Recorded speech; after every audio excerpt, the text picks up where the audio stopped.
Opa, bom dia para vocês. Normalmente eu faria um café, mas hoje não dá tempo. Tomei meu café ainda.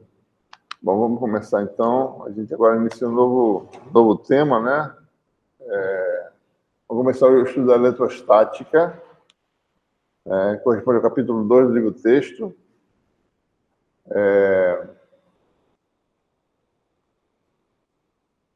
Ligou. Então, hoje, especificamente... Só um minutinho. Pronto. A gente tem aí para falar sobre lei de Coulomb, né?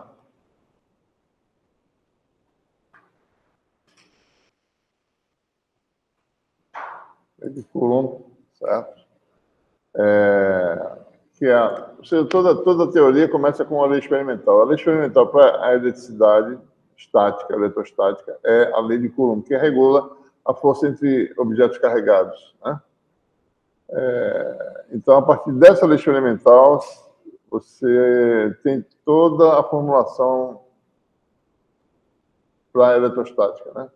Quais são as quantidades importantes, né?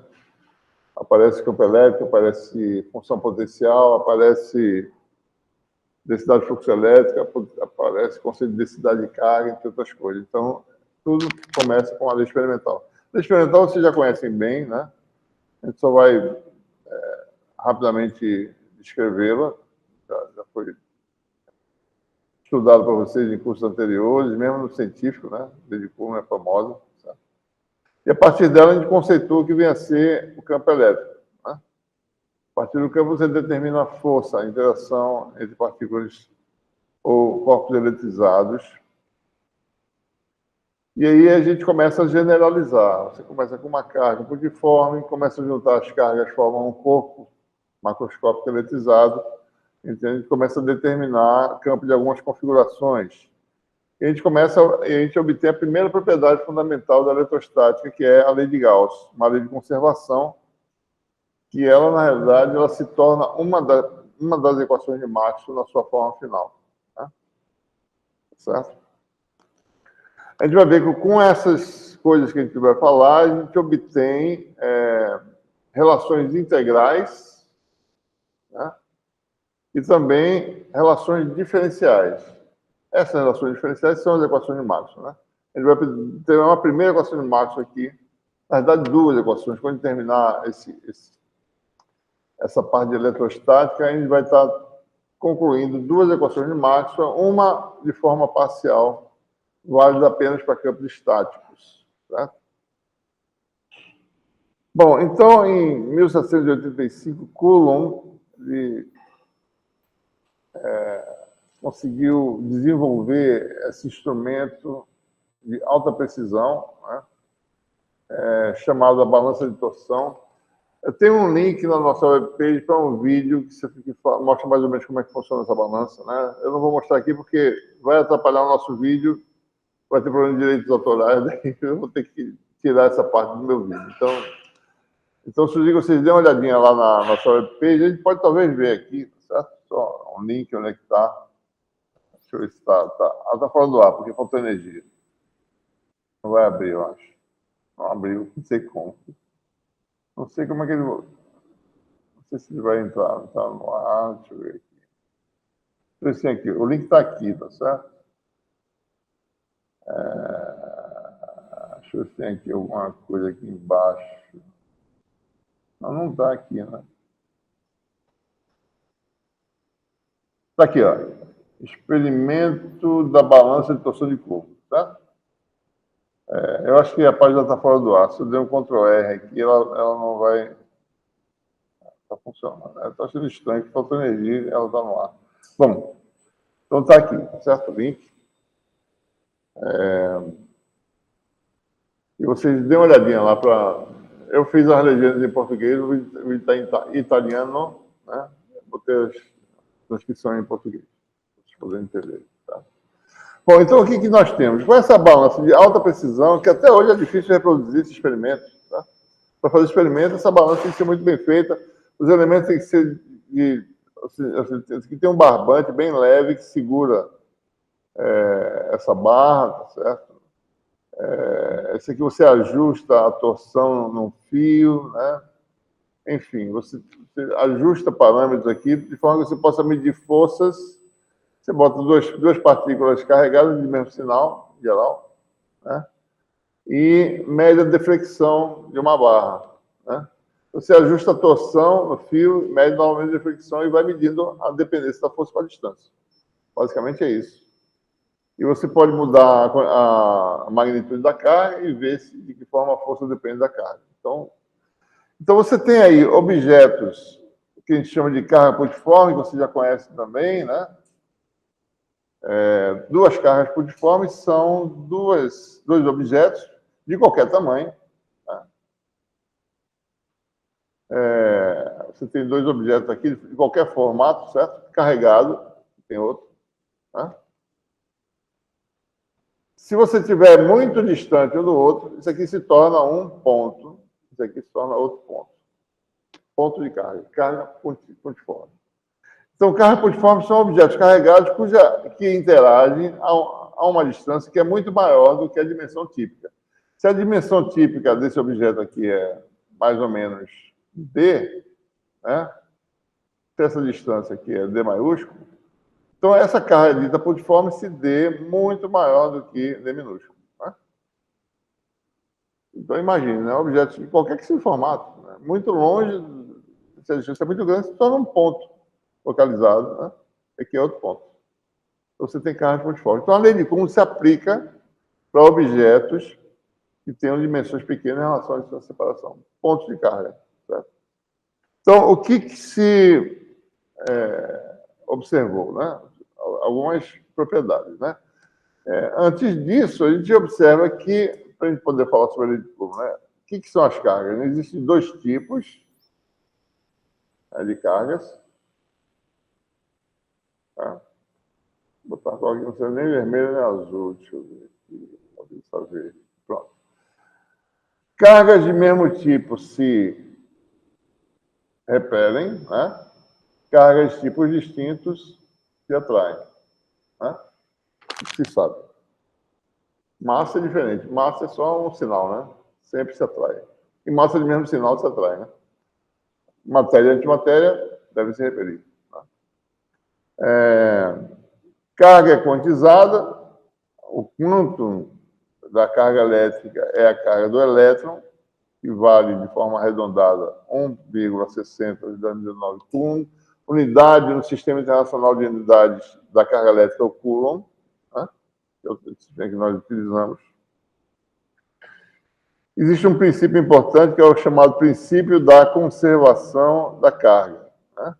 Princípio da conservação da carga, que é um princípio bem simples. Né? A carga total no sistema isolado é sempre conservada.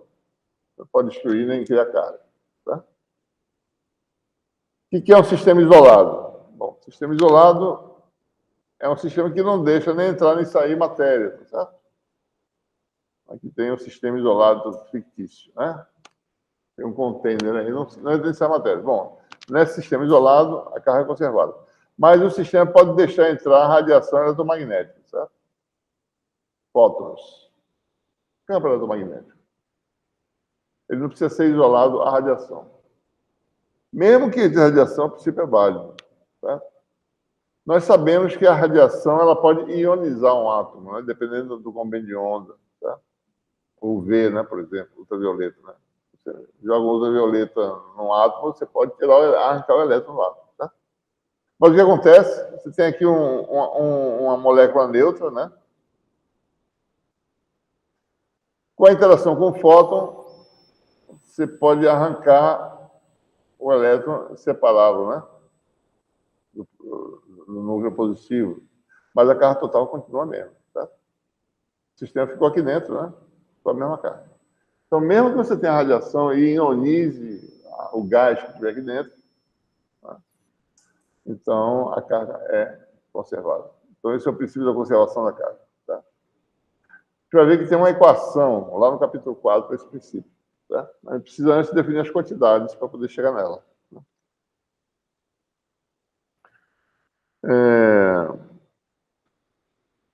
Bom, prótons têm as mesmas cargas, elétrons têm a mesma carga, e convencionou-se utilizar o elétron como sendo que tivesse a carga negativa. Tá? Podia ser o próton. Oi? Tem alguma coisa igual que é? Carga mínima é igual a carga do elétron. Tá? Certo? Então, o elétron é que está com a carga negativa, para dar um sinal, e o próton com a positiva.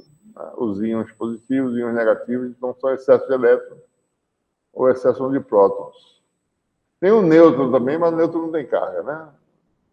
Então, é uma partícula difícil até de manipular, né? Coisa que não tem carga, só interação gravitacional para poder mexer com ela. Tá? Mas elétrica fica difícil, né? Bom, então, como eu falei, né? Em 1785, Coulomb fez essa balança de precisão, chamada balança de torção, e com ela ele pode obter a relação entre força entre cargas pontiformes, certo? Você tem aqui duas cargas, Q1 e Q2. O que ele mostrou foi que a força é proporcional ao produto das cargas, a magnitude da força, inversamente proporcional ao quadrado da distância. Né?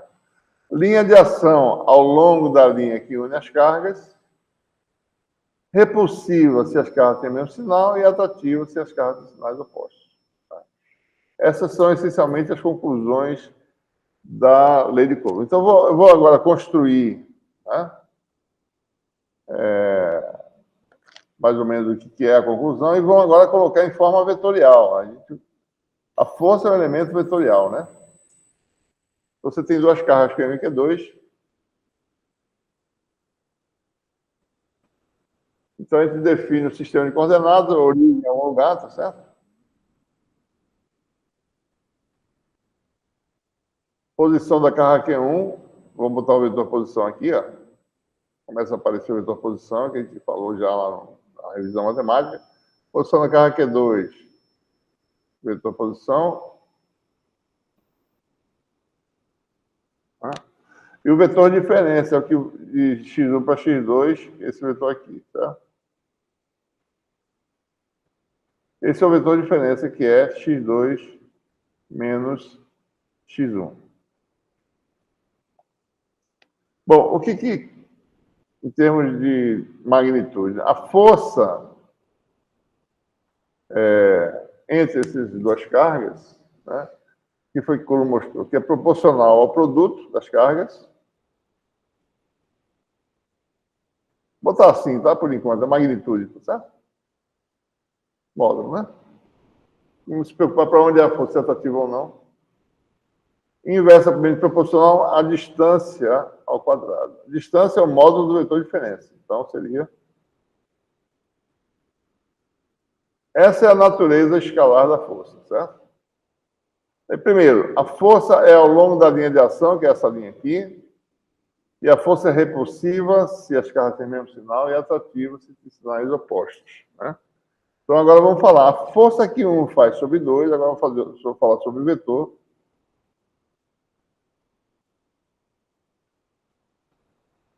Tem uma constante na frente, tá? Porque isso aqui é Newton, isso aqui é Coulomb, isso aqui é distância, tem que ter alguma constante que permita fazer obter newtons aqui, certo? 1 quadrado, distância quadrada, tem que ter alguma coisa aqui, que seria Newton, né? Por Coulomb quadrado vezes metro quadrado. Certo? Vou botar uma constante aqui, chamar de K. E aí eu vou botar agora as cargas com sinal, Q1, Q2. Distância, x2 menos x1 ao quadrado. E aí, bom, direção e sentido. Bom, vamos definir um versor unitário.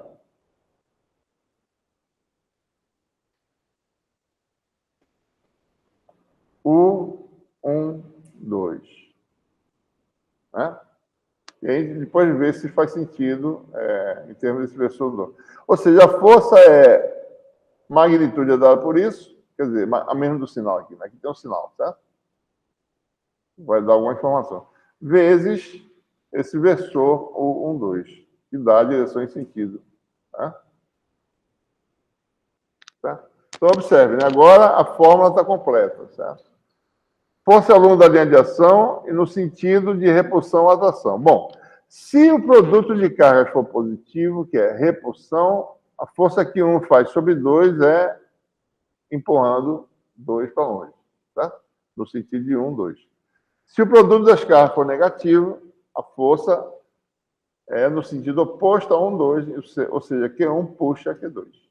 Então está correto. Bom, e essa constante quem é, né?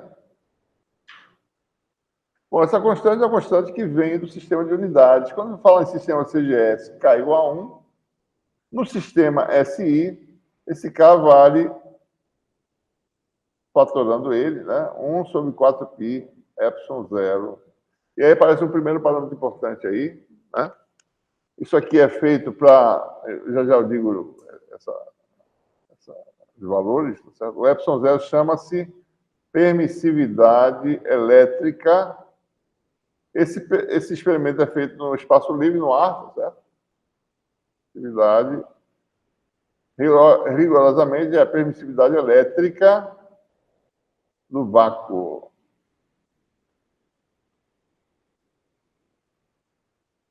Um detalhe importante dessa balança de Coulomb, né? Como a gente fala de forças muito pequenas, tá? As forças aqui são muito pequenas. Então, tem esse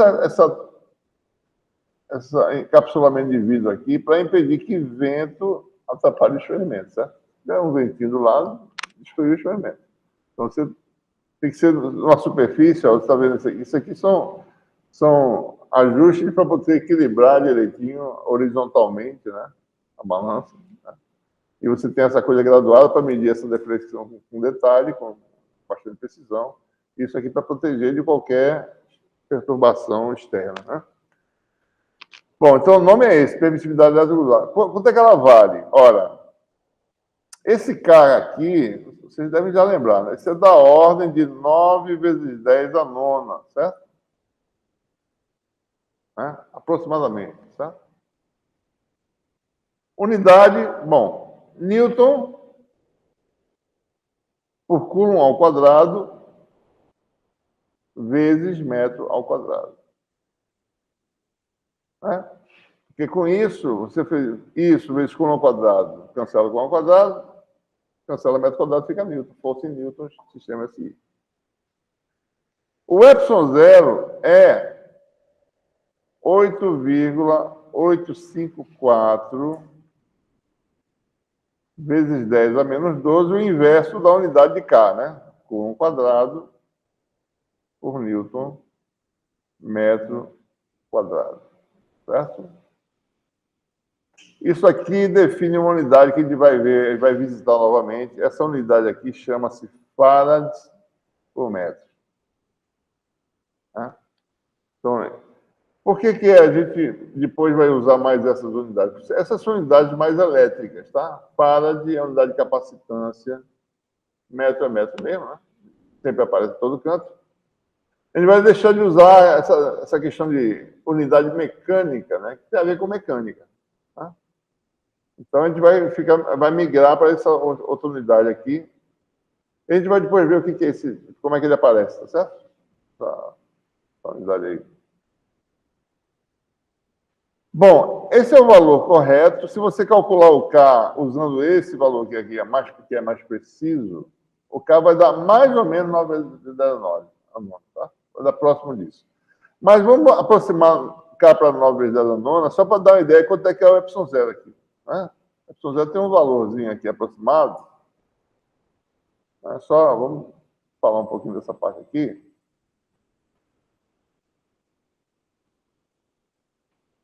O epsilon 0, né? É 1 sobre 4π vezes K, né?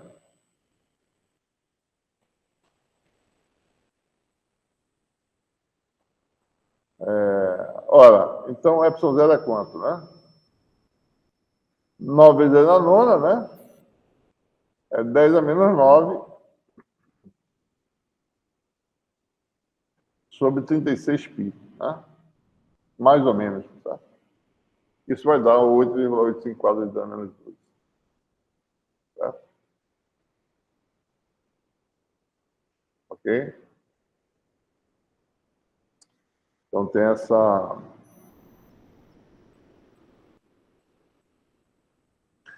relação aqui também. A gente vai usar muito isso lá em teoria eletromagnética, propagação de ondas. A gente vai usar esse númerozinho aqui, tá certo? 36π. Mas só lembrando, isso aqui vai dar sempre 8. O valor mais preciso é esse aqui, ó. 8,84 vezes 10 a menos 12. Só para a gente calcular, vamos calcular aqui rapidinho. Quanto é que dá, né? Você vai ver que não vai dar exatamente esse número, tá? 1 dividido por 36, né? Dividido por π, tá? Não dá 8,854, dá 8,842, tá? Mas é aproximadamente correto, tá? Tá bom? O número certo é esse, tá? E o número aproximado, uma forma aproximada dessa aqui, que ela facilita algumas continhas da gente.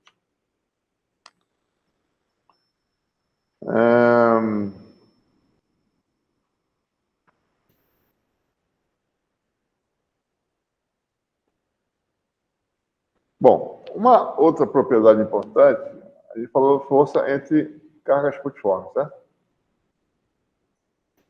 E se eu juntar muitas cargas putiformes e analisar a interação dessas cargas com uma outra que está externa, como é que fica? Ora, a força elétrica também obedece ao princípio da superposição.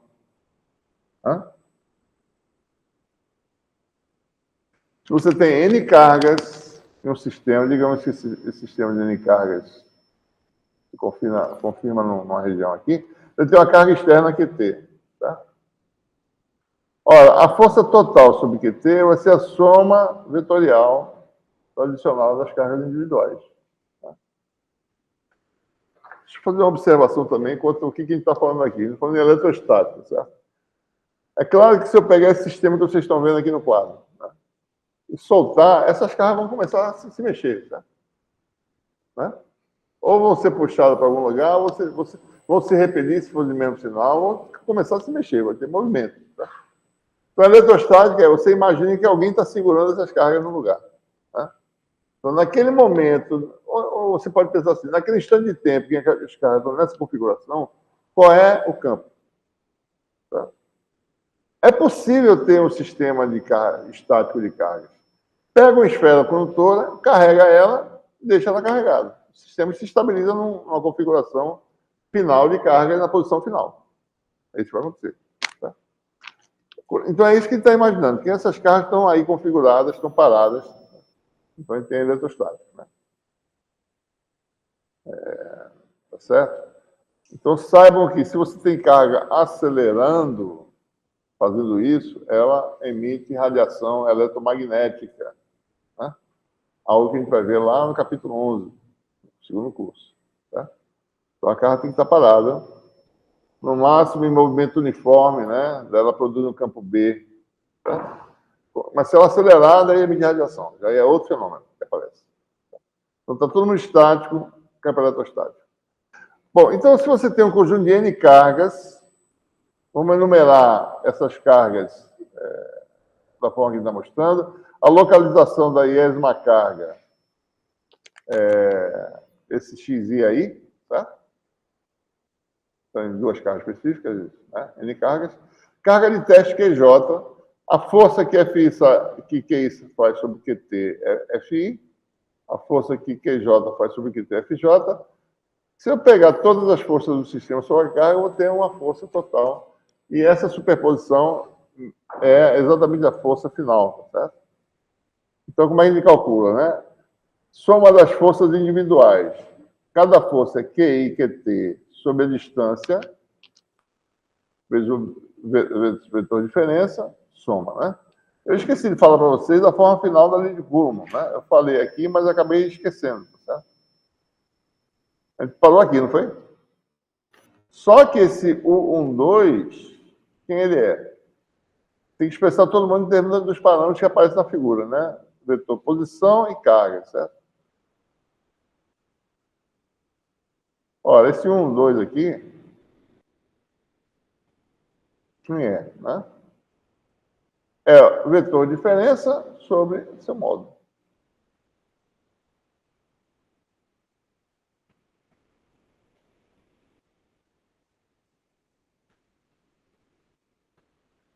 Então, quando eu insiro agora essa expressão para x1, 2, eu fico com a forma final da lei de Coulomb que a gente vai praticar no curso. Né? Vai ser essa fórmula aqui. F1, 2. Agora eu vou botar o 4πε0, né?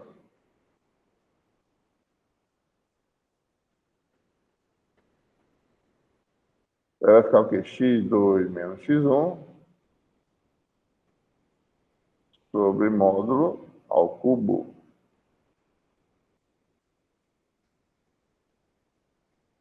Tá? Certo? Então, não se iludam, né? Parece a terceira potência aqui, mas a lei é inverso para a distância, porque aqui tem o módulo da módulo sobre módulo ao cubo. Né? Magnitude é 1 sobre quadrado da distância. Mas a forma vetorial, totalmente expressa em termos dos parâmetros, que são valores das cargas e suas localizações, dá essa forma aqui. Tá? Então, quando você superpõe, só ver se está gravando aqui, tá, né? Parece que sim. Tá. Está gravando, né? Então, quando você superpõe, então você vai somar cada força individual, que é uma fórmulazinha que nem aquela, produto das cargas, x é a posição da carga de teste, menos xi sobre módulo ao cubo, soma, vai dar um resultado final aí, vai dar uma força resultante, né? Pode ser para longe ou para perto, né? F, tá? Que é essa força aqui. Tá? Bom, então é isso que nós temos para fazer, se falar sobre força, né?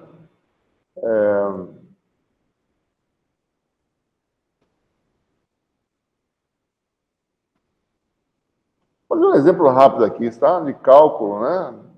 Para a gente ver a nossa álgebra em ação. Vou pegar aqui um exemplo.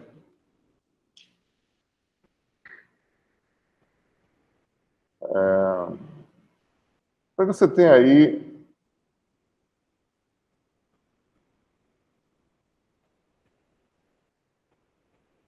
uma carga Q e uma carga menos Q. Né? Estão paradas, estão presas, certo? A uma distância D. Né? Então, a separação entre elas é D.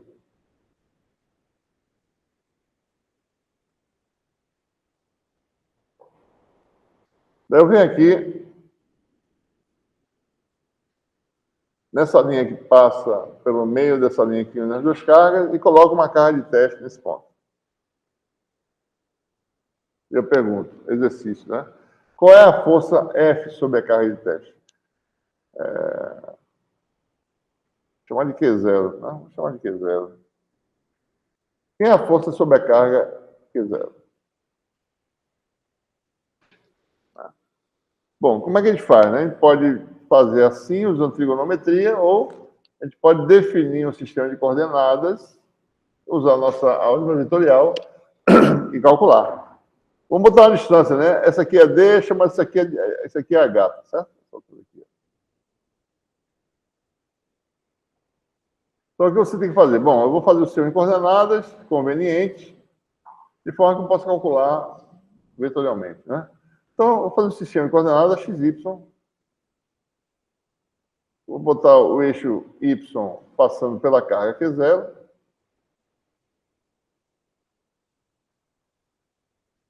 Botar a carga menos Q está do lado esquerdo, né? Menos Q no ponto, chamar isso aqui de X, aqui de Y, né? Localização aqui é qual? Bom, esse aqui é D sobre 2, certo? Sistema bidimensional, no caso, né? D sobre 2, 0. A carga aqui está no ponto menos D sobre 2, 0. E a carga Q0 está onde? No ponto 0, H. Pronto, definição de coordenadas. O que mais que eu preciso fazer? Bom, quem são os vetores de posição? Né? Então, eu vou chamar essa carga, esse vetor de posição aqui, x da carga positiva, digamos assim. Né? Esse aqui é o x da carga negativa. Esse aqui é o x associado à carga Q0. Tá? Então, a força vai ser o quê? F0 igual a 1 sobre 4πε0, usando a fórmula, né? Força da carga positiva é quem? Q vezes Q0, vetor diferença de quem? Da carga Q0 em relação à carga Q, que é quem? X0 menos X, né? Sobre módulo ao quadrado. Mais a força da outra carga, que é menos QQ0, X0 menos X mais, né, no caso aqui, certo? X0 menos X menos sobre módulo ao quadrado. Por enquanto, eu não expressei ao quadrado, não, ao cubo, né, pessoal? Terceira potência aqui, tá? Tá? Olha, essas distâncias são iguais, né? Mesmo sem calcular, você sabe que essa distância é igual a essa, certo? Então, isso aqui é igual, posso fatorar. Posso botar x0 menos x mais, por exemplo, né? Tanto faz, tá? 1 sobre 4πε0 x0 menos x mais ao cubo. E aqui fica o quê? QQ0 x0 menos QQ0 x0 cancela, né? Menos QQ0 x mais, em evidência, né? Vai ficar x mais, menos mais x menos. Tá? Tá certo, isso.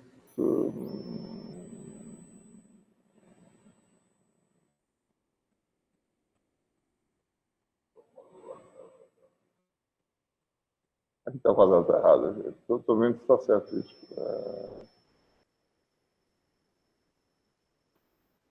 Ao cubo, né? Oi. E a influência da carga ali com a componente? Não estou calculando a interação entre elas. Elas têm interação, mas estão paradas lá, certo? Quero calcular a força dessas duas na terceira que está em cima. Tem força entre elas, não estou dizendo que não tem, não. Existe uma força Tem a força dessa sobre essa, mas a força dessa sobre essa também, tá? Mas eu quero calcular qual é a força dessas duas sobre essa. Só um caso específico. Certo? Mas tem força, todo mundo interage com todo mundo aqui.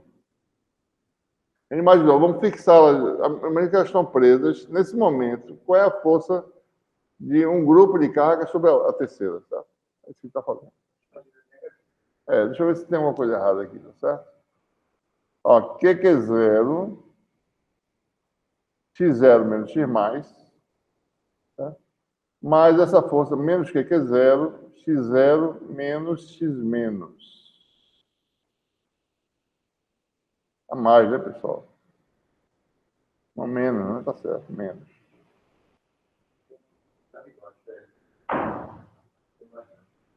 Não é menos x mais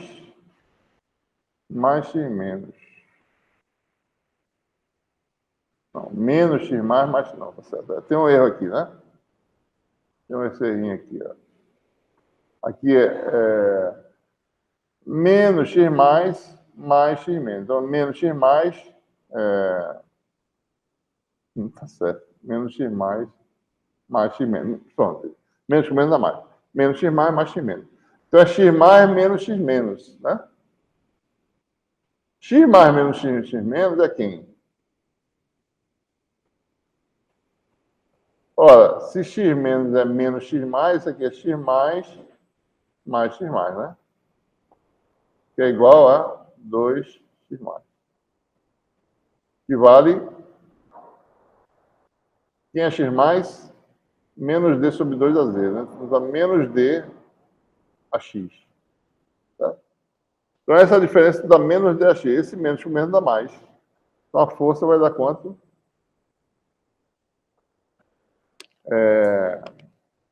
Essa distância aqui é quanto, né? Ora, módulo desse ao quadrado,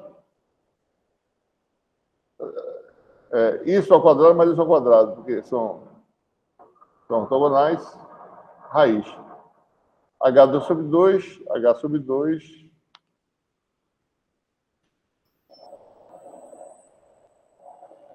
mais D sobre 2, aliás, H ao quadrado mais D sobre 2 ao quadrado.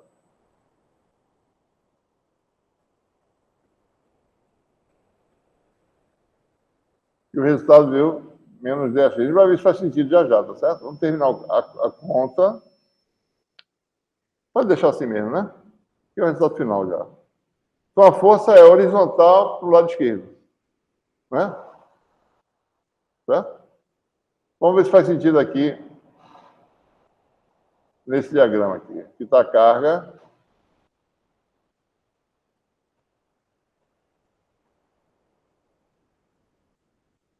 Positiva, negativa, né?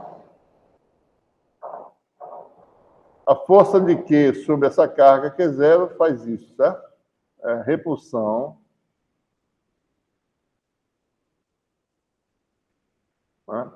A força dessa carga sobre essa é atração, né? Então, o resultado dá para a direita, não é isso? A gente está calculando o contrário, né? Certo? Eu calculei, o resultado deu o contrário. Então, é para dar, então, uma força para a direita e não para a esquerda. Vamos ver se aqui que a gente errou aqui. Né? O erro está bem óbvio, né? X mais menos X menos dá 2x mais. 2x mais menos 2 é com menos dá mais. Esqueci desse. Hã? O resultado do X mais com X menos é negativo, né? Vezes menos dá mais. Isso aqui dá mais, certo? Então o erro foi aqui. 3 meses embaixo, tá certo? Eu tenho um bocado de erro aqui no negócio. Tá? Elevado a 3 meios. Tá? Isso aqui dá módulo cúbico, né? H2 vezes H3 meios, vezes distância, dá 1 sobre o quadrado. Né? Então a força é para o lado direito, como deveria ser. Certo? Ok? Bom. Nós temos aí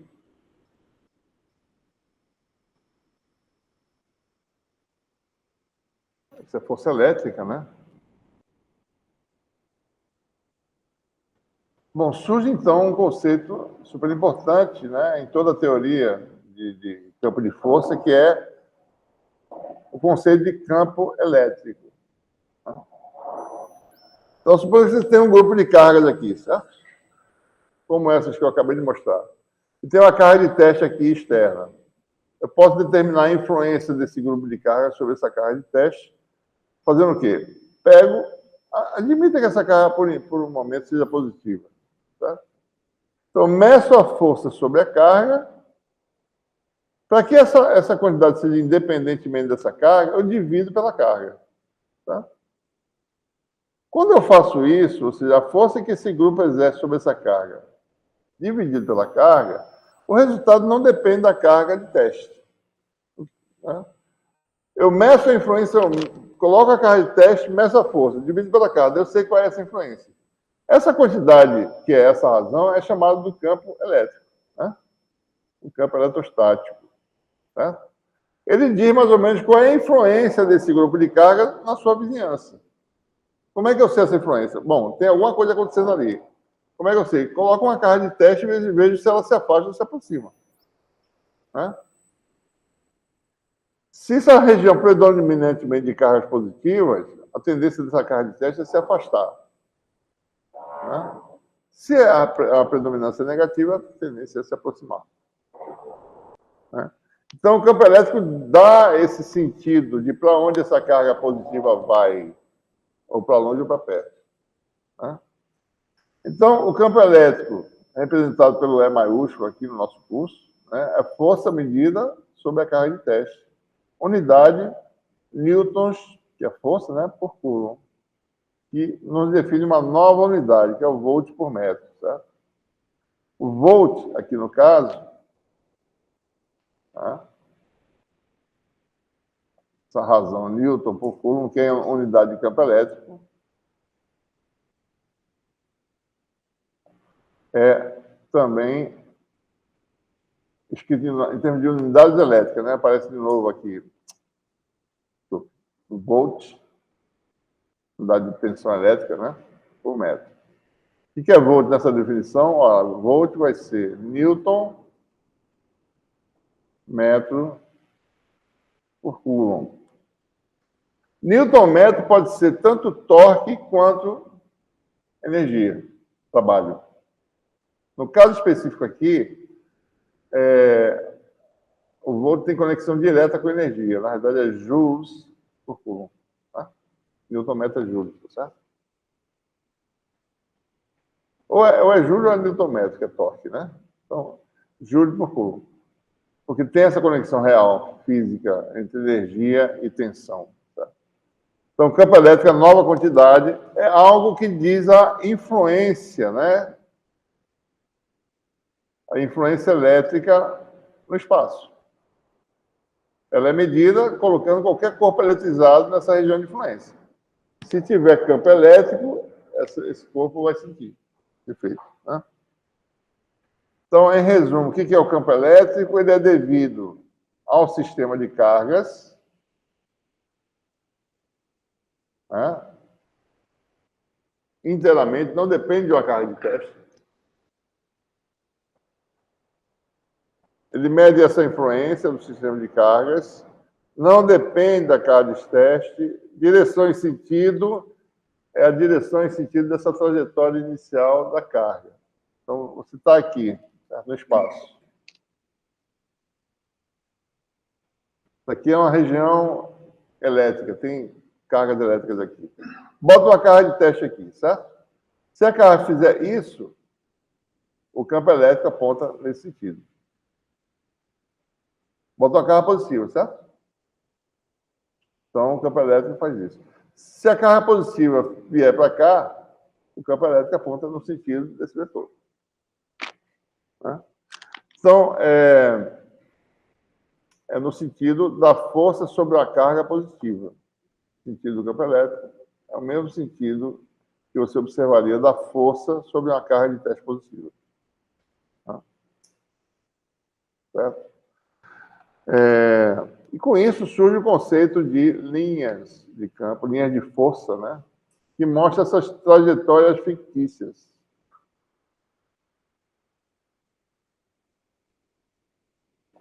Por exemplo, uma carga pontiforme aqui no centro de um sistema qualquer, né, produz uma região de influência em sua vizinhança. Se eu colocar uma cargazinha de teste aqui, positiva, né?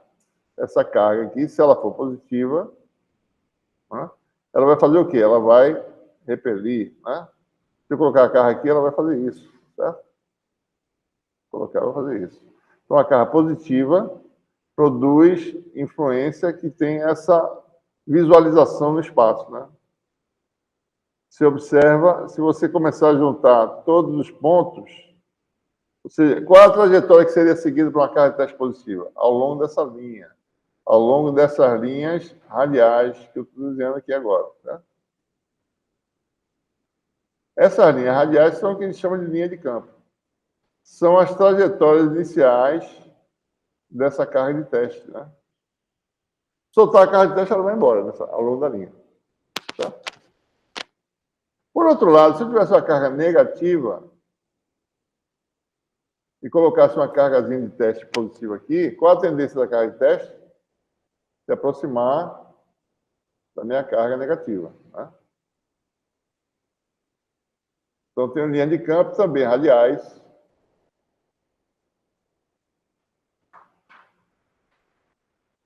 que convergem para aquele ponto.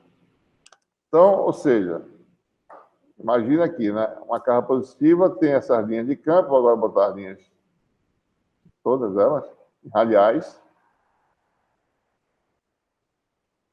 que fazem isso.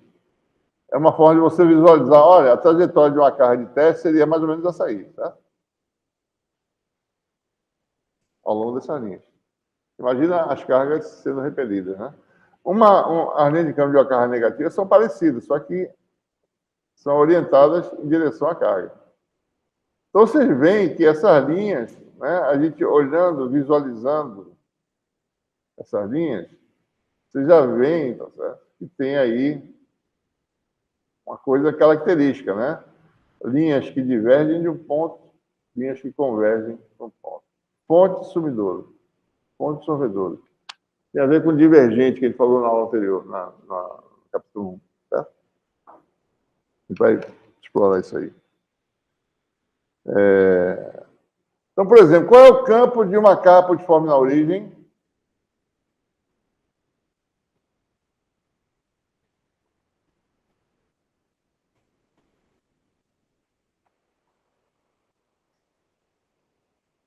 Carga pulsiforme na origem. Qual é o campo de uma carga pulsiforme a uma distância R? Né? Então, o que você faz? Pega uma cargazinha de teste Q0, calcula a força sobre ela, vai dar quanto? Q0.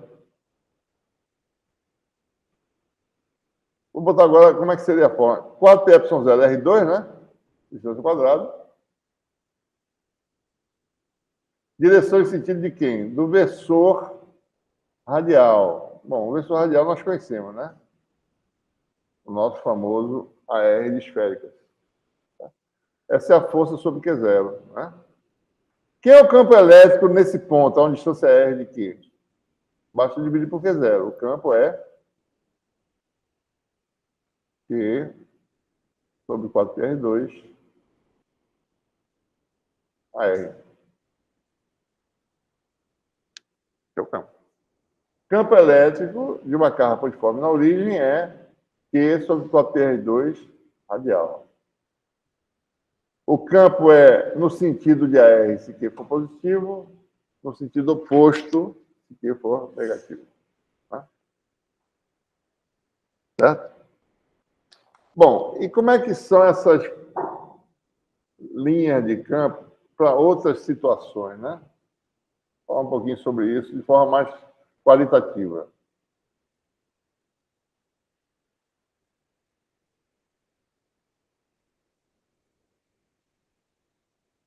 Se eu tiver duas cargas aqui, vamos botar por simplicidade mesmo sinal. Como é que é a região de influência em torno dessas cargas? Né? Se eu tivesse essa carga sozinha, a linha de campo seria radial, né?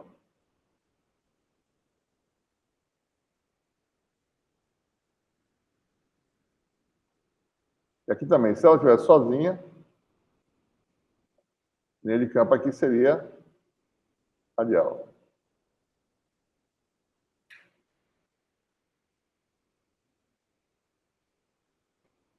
Certo? Se elas estivessem isoladas, uma da outra, mas não é o caso. Olha, se essa carga aqui é Q, chamar de Q1, positivo, essa aqui também é positiva, se eu colocar uma carga de teste aqui, ou talvez aqui, certo? Ela vai ser afastada dessa, mas quando chegar perto dessa, ela vai ser afastada de volta, certo? Vai ficar fazendo isso, ó. Tá? Mas aonde? Ao longo de uma linha que une as duas cargas. Então, você tem uma linha de campo que faz isso aqui, certo? Se você colocar aqui, a tendência dela é ir na resultante. Você tem a força elétrica mais a força dessa carga. A resultante não é nessa direção, é a direção inclinada, certo? E aqui é outra direção. Certo? Então, isso aqui vai ter Em relação à linha original, é como se a linha se curvasse, se repelisse, certo? Aqui também, né? A linha se repele, certo? Né? Então, ela começa parecida com a carga pontiforme isolada e começa a se curvar devido à interação. Né? Então, as trajetórias iniciais dessas cargas, dessa carga de teste, são essas que eu estou mostrando aí. Né? Essas são as linhas de campo. Né? Vai fazer isso.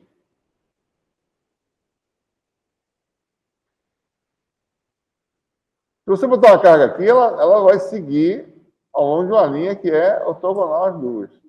Isso pode ser mais para cá, mas depende da magnitude, pode ser mais para a direita, mais para a esquerda. Tá? Então, vocês observam, as linhas de campo próximas de cada carga são muito parecidas com as linhas originais, são radiais, se afastou, ficam encurvadas. Isso aqui é a trajetória da carga de teste? Não, não é. É a trajetória inicial da carga de teste em cada ponto do espaço. Se eu pego uma carga de teste, certo? E solto ela, boto ela aqui, ela tende a começar a se mexer assim, na tangente. Mas se você soltar mesmo, ela vai, encontra um novo valor de campo, é outra direção de campo, então ela não segue exatamente, ela segue mais ou menos parecido. Certo? Ela segue uma trajetória que tem que ser calculada usando cinética. Né? Você calcula depois, mas não é ao longo da linha. A linha é a trajetória inicial de cada carga de teste. Certo? É a aceleração. Né? A aceleração está sempre na direção da linha de campo. Mas a trajetória, que é x, né? X, velocidade e aceleração. Né? X é um vetor, aceleração é outro vetor. Né? Então, a coordenada x, que é a vetor posição, vai ao longo de uma direção diferente da linha de campo. Tá? Então, se você vem com uma partícula aqui, ó, passando por aqui, ela vai tender a fazer isso, né? Vai tender a se afastar. Mas ela não vai ficar em cima da linha, certo? Ela vai tentar se curvar e se afastar, uma partícula positiva. Uma negativa faz o quê? Ela vai fazer isso, ó, vai tentar ficar presa por aqui, certo? Começa a ficar por aqui, né? Uma trajetória aí, ela tende a ficar presa nesse sistema. Tá? Então é complexo, né, para você calcular. Mas as linhas de campo são essas ou seja, a linha de campo é tangente ao campo elétrico resultante. Então, junta essa linha, você forma essa linha de campo. Né? E aí você tem outras situações, cargas de mesmo sinal. Certo? Agora eu vou mostrar agora as configurações do espaço 3D, que fica mais... dá para ver melhor, né? Você tem, por exemplo, cargas de sinais opostos, aqui são linhas calculadas mesmo, né? Resolvendo a equação diferencial para calcular as linhas. Tá? E linhas de carga de sinais opostos. A tendência de uma carga positiva seria o quê? Sai dessa, tende a vir para essa. Só que ela vai sair, não vai seguir essa trajetória. Ela seguiria uma trajetória mais ou menos assim, ó. Tá? Ela tende a ir de forma espiral. Mas a trajetória inicial é na tangente à linha de campo. Tá? E se você tiver situações mais complexas, aqui é a mesma coisa no espaço 3D. Essas são as linhas de campo calculadas. Aqui, cargas nos vértices de uma pirâmide. Certo? Aqui você olha, né? Olha, todas as cargas têm o mesmo sinal. Aqui você vê que as linhas estão se repelindo, né? Aqui tem uma carga que tem sinal oposto às demais. Então, essas aqui tem o mesmo sinal, essa aqui tem sinal diferente, a linha de campo tende a vir para cá, né? Então, fica complexo. Existe forma de calcular isso, a gente não vai trabalhar isso nesse curso, né? Mas tem a forma de calcular isso aí, essas trajetórias, esses formatos aí, certo? Bom.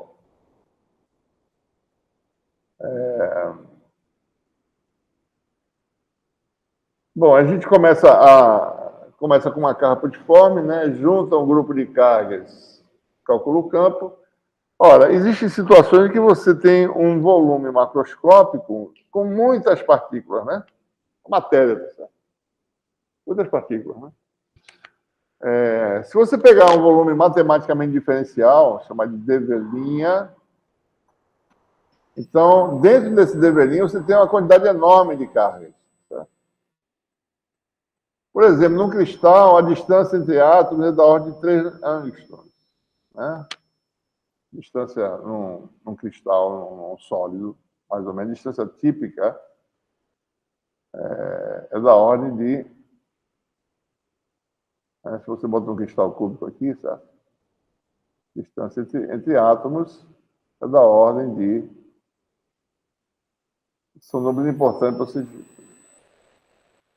terem uma ideia da dimensão das coisas, né? Um sólido, mais ou menos, essa distância aqui é da ordem de 2, 3 anos, tá? Um angstrom é 10 a menos 10 metros, né? Então, é uma distância muito pequena, tá? Um átomo de hidrogênio tem meio angstrom, mais ou menos. Raio de Bohr, meio angstrom, né? Então, isso aqui é 6 vezes, né? O tamanho de um átomo, mais ou menos. Tá? Então, se você fosse fazer de tamanho real, um átomo é mais ou menos isso aqui, ó. Tá? Talvez um pouco menor, certo? Mas só para dar uma ideia, né? Isso aqui é a distância interatômica em sólido.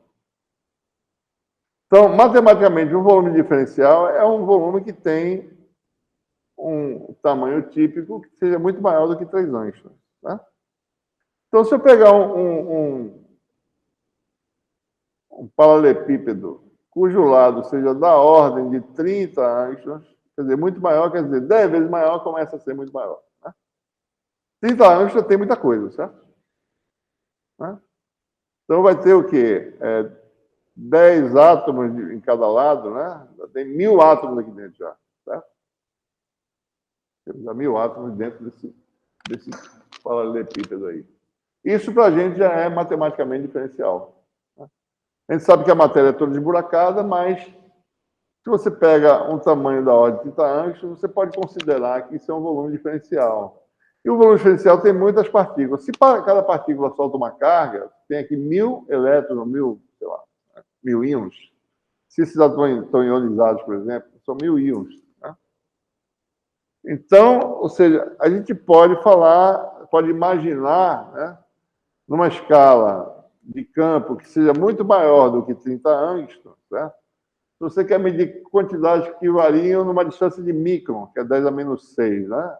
Angstrom é 10 a menos 10. O micron é 10.000 vezes maior do que angstrom, né? Então, se o seu campo varia na ordem de microns, a gente pode considerar que a matéria é contínua, para todos os efeitos. Né? Então, o que você faz? Você vê, bom, qual é a quantidade de carga que tem nesse volume diferencial? Qual é esse volume? E eu defino que existe uma densidade de carga contínua, é como se fosse uma pasta, tá certo? Contínua, né? Uma matéria contínua, em que a densidade é quantidade de carga no limite, né, na realidade. Limite quando ΔV tende a zero, mas não é tende a zero, tende a esse valor mínimo aí. Né? Então, o limite de quando ΔV tende a zero, isso é matematicamente falando, né? De dq, ΔQ, ΔV. Tá? Isso a gente pode falar, então, em densidade de carga, né? Coulomb por metro cúbico. Certo? Então, para todos os efeitos, se eu tenho um corpo macroscópico, eu vou imaginar que a minha carga, se existir, vai estar distribuída continuamente no sólido. Né? Então, o que nós temos aqui? Um elemento de volume. Agora vamos observar bem, tá certo? A definição dos parâmetros, né? Então, tem, primeiro, volume do corpo sob consideração V. Tá? Esse volume tem uma carga total, distribuída continuamente. Localizo um elemento de volume na sua posição. Observe aqui, ó, x'. A gente tem que colocar certos rótulos para diferenciar, porque vai aparecer outro x aqui. Então, oi? Aonde? Aqui? Isso é uma linha, porque esse linha está meio grande, né? X', certo? Isso aqui é um x', que é a localização do elemento de volume. Esse elemento de volume eu vou chamar de dV'. Certo? E a gente quer saber qual é o efeito elétrico dessa carga distribuída num ponto X. Então, ponto de observação é X, ponto que define a localização do elemento de volume é x', elemento de volume é dV'. Então, observe, isso aqui está parado, certo? Eu quero observar o efeito, e eu vou pegar contribuições de partes diferentes desse volume. Então, tudo que é variável, eu vou botar linha para representar essa quantidade variável, certo? Localização variável, elemento de volume variável. Né? Então, a contribuição de... Isso aqui está... Vou fazer aqui separado, que é melhor, para não confundir muito. Tá? Então, se eu pego aqui um elemento de volume, só elemento de volume sozinho, né? Deveria.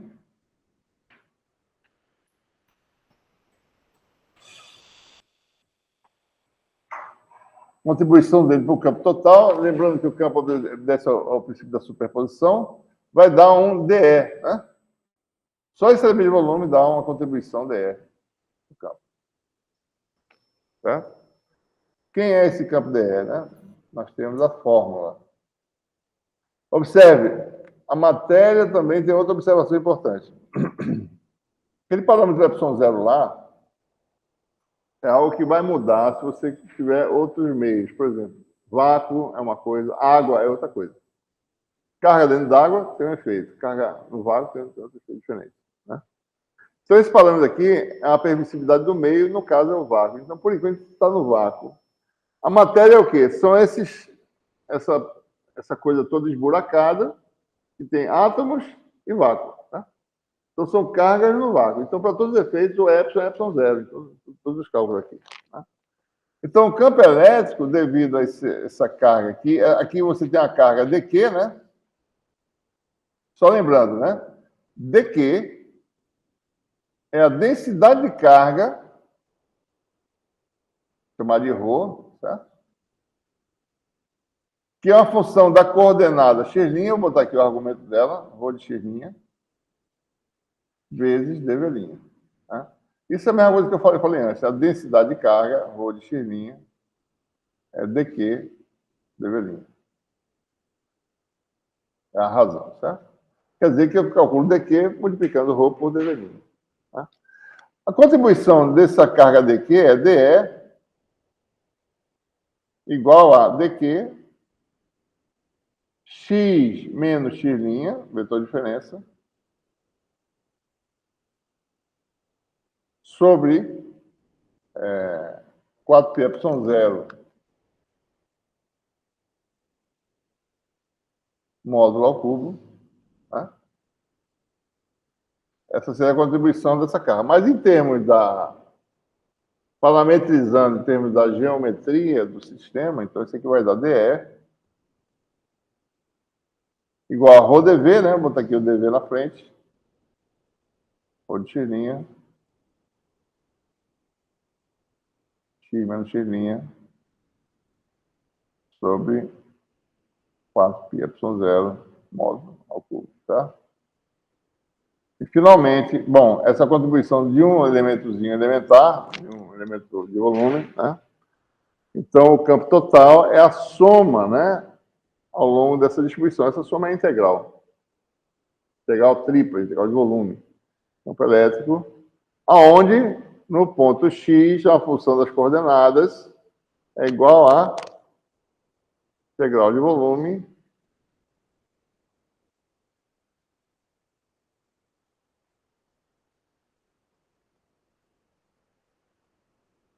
sobre 4πε0 módulo ao cubo. Essa é a expressão para o campo de um corpo agora eletrizado, né? Expressão aqui, tá? Aí você pode calcular qualquer que seja agora a distribuição de carga, você pode calcular o campo elétrico. Para que serve o campo elétrico? Bom, serve se eu quiser botar uma carga ali naquele ponto e calcular a interação, meço esse campo vezes essa carga. É o resultado final. Né? Certo?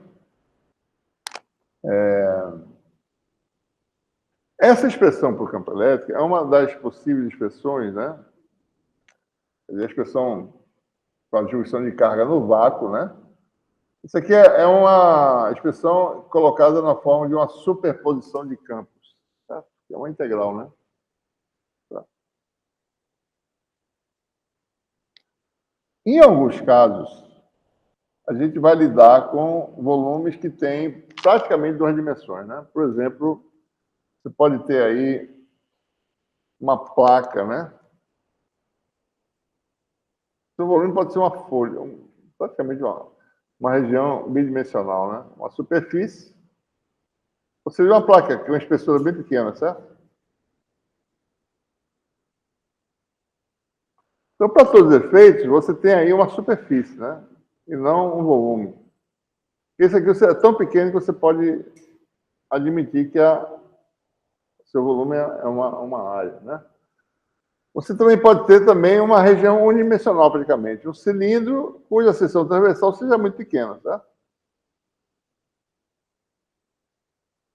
Então, você tem aqui, na realidade, um caminho C. Então, você pode ter área, carga distribuída em superfície, carga distribuída em filamento. Um fio da chefe, né? Um cabo desse da chefe, tem carga distribuída ao longo do cabo. Né? Então, você tem carga distribuída em cabo, em filamento e em superfície. Nesse caso, né? Para você querer calcular a carga numa areazinha dessa, que é um volume, na realidade, né? A carga aqui. Como é praticamente bidimensional o sistema, né? Você define uma densidade de carga. A carga de Q vai ser o quê?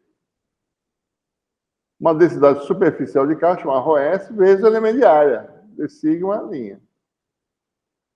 Né? Essa densidade de carga superficial, que é o ρS, é medida em coulomb por metro quadrado. Né?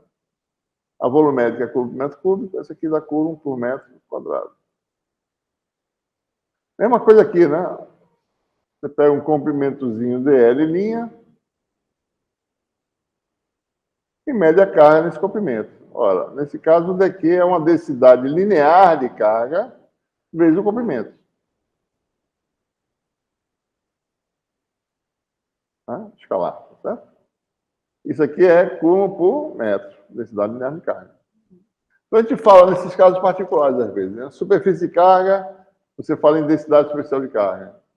Linha de carga, densidade linear de carga. Volume de carga, densidade volumétrica de carga, por metro cúbico. E aí o campo ele assume resultados específicos, né? Certo? Oi? A de volume é coulomb por metro cúbico. Tá? Essa original aqui que a gente fez, certo? Densidade de carga, né? Que é coulomb por metro cúbico, né? Certo? Por definição, né? Densidade de carga.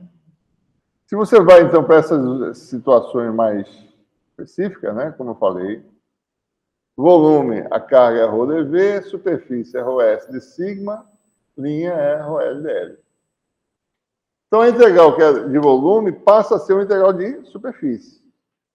Aqui passa a ser uma integral de linha, ao longo de um caminho C. Aqui é sobre a superfície sigma. Então, as fórmulas ficam especificamente. Essa é a original, né? Que a gente derivou. Isso aqui é sempre igual a dq, né? Certo? Aqui, ó, dq novamente. ρS de sigma é o dq. Só que integral agora de superfície, né? ρLdL é dq. Todos têm o mesmo dq. Só que você expressa em termos de densidades específicas. Linha, superfície, volume. Pessoal, então observe, né? A gente vai precisar fazer contas, né? Cálculo de campo. Então, olhem bem para as fórmulas e veja quais elementos eu preciso saber expressar. Tem uma configuração de cargas, vão ter que definir um sistema de coordenadas. Nesse sistema de coordenadas, você tem que expressar esses elementos que aparecem na integral. Quem são eles? Deixa eu abrir aqui bastante, tá certo? Vamos pegar, por exemplo, de volume, né? O que eu preciso saber antes de calcular a integral? Expressar no meu problema, né? Quem é a densidade? De que forma ela varia com as coordenadas? Tá? Primeira coisa. Então, na prática, assim, eu tenho essa configuração aqui, eu vou fazer meu sistema de coordenadas. Eu boto a origem no lugar mais conveniente possível. Tá? Daí tá bom. Então, deixa eu localizar aqui um elemento de volume. Tá? Daí eu preciso saber, primeiro, essa densidade de carga varia com as coordenadas, de que forma? Qual é a função? Saber mais ou menos aí, tá? Quem é a posição no sistema de coordenadas? Quem é o x'? Expressar no sistema de coordenadas que você vai usar, tá? Quem é o elemento de volume nesse sistema de coordenadas? Isso que a gente falou lá no análise vetorial que a gente fez, tá? Em cilíndricas tem uma forma, em esféricas tem outra, cartesianas tem outra, né? Quem é x' a localização do elemento de volume e quem é x o ponto de observação. Então, são x, x', densidade e dV'. 4 coisas que você saber bem antes de calcular a integral. Precisa saber expressar. Tá? Enquanto você não souber expressar esses 4 elementos no seu problema, você não vai conseguir fazer a conta. Tá? É uma coisa aqui, né? Como é que é a superfície, né, do sistema de coordenadas? E assim por diante. X, x', a densidade de carga superficial e o d sigma'. E aqui também, né? X', ponto de observação x. X' é a variável. X' é variável de integração. DL' é onde está o elemento, né, de comprimento, que está no ponto x', tá? E a densidade de carga. Tá?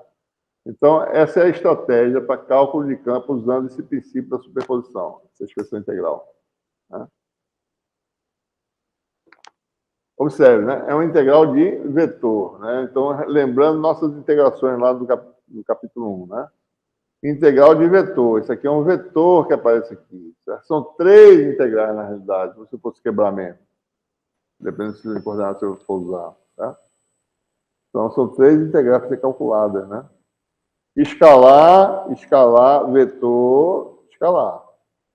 Tem que calcular esse módulo usando aquele conceito para o escalar do vetor com ele mesmo, né? E a gente vai fazer as contas, tá? Então, vou mostrar um exemplo.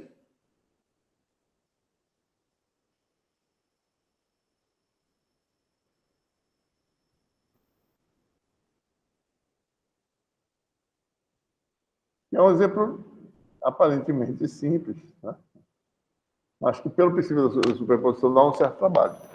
Tá? A gente vai aqui fazer isso desse jeito, porque a gente quer ilustrar como usar os vetores de base, que a gente falou no capítulo 1, como usar o sistema de coordenadas, o que é variável, o que não é. Então, é bom a gente realmente estar atento aqui a essa análise. Eu quero determinar o campo elétrico devido a uma esfera eletrizada, certo? Carregada, com densidade constante. Esse é um exemplo simples, né? A densidade não varia. Então, isso aqui a gente chama de uma distribuição uniformemente carregada, quando a densidade não varia, constante. Bom, se a densidade é constante, primeiro, eu posso fazer uma pergunta. Bom, qual é a carga dessa esfera, né? Certo? Ora, se dq dv, né? Eu vou tirar a linha por enquanto, certo? É igual a densidade de carga, e essa densidade é constante, chamada de ρ0, né? Eu posso calcular a carga, certo? Só para ter uma ideia, né? Qual é a carga dessa esfera? Ora, integral de ρ0 dv. Né? Se a esfera tem raio A, como o ρ0 é constante, então a carga vai ser igual a... Vou chamar de Q maiúsculo para diferenciar de cargas antes, né? Chamar de Q maiúsculo para dizer que é a carga da esfera. Tá? Chamar de Q. Né? Então a carga aqui vai ser integral, ρ0 sai da integral de volume da esfera dá o volume da esfera.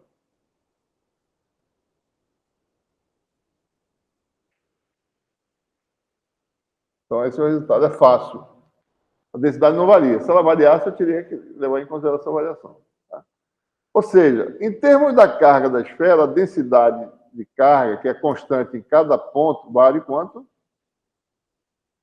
É 3Q, né?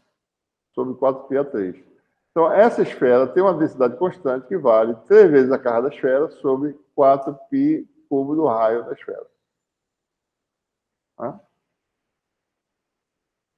Bom, então, temos a esfera, a gente faz o sistema de coordenadas. Onde é que eu boto a origem para esse problema, né? A gente coloca no lugar mais simples possível, no centro da esfera. Podia botar a origem aqui, ó, se eu quisesse, tá? Vai dar trabalho, fazer a conta, né? A gente bota no centro da esfera. Por quê? Eu posso usar sistema de coordenadas esféricas, né? Posso relacionar com o sistema de coordenadas cartesianas, e assim por diante. Tá? Então, lembrando, né, eu tenho que definir 4 elementos na integração de volume que eu vou fazer. Um eu já defini. Quem é a densidade de carga? Essa densidade aqui que eu já calculei, certo?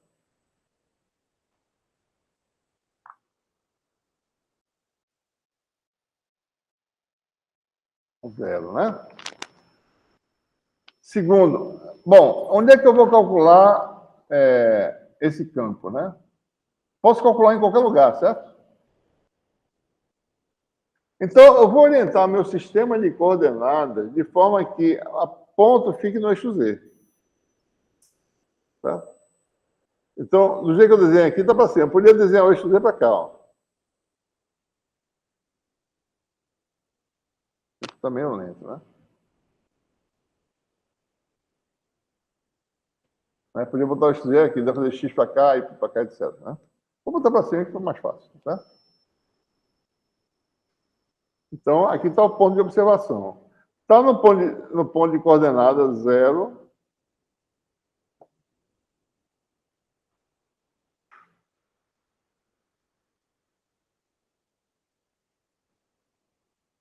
Zero. Está difícil escrever aqui, viu?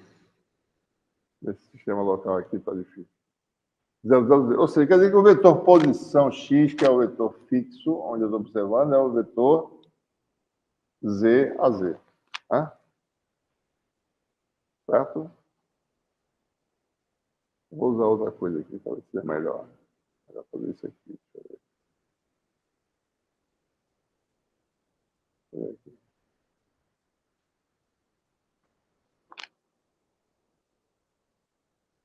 Só um minutinho, pessoal. Deixa eu ver se eu consigo melhorar esse sistema.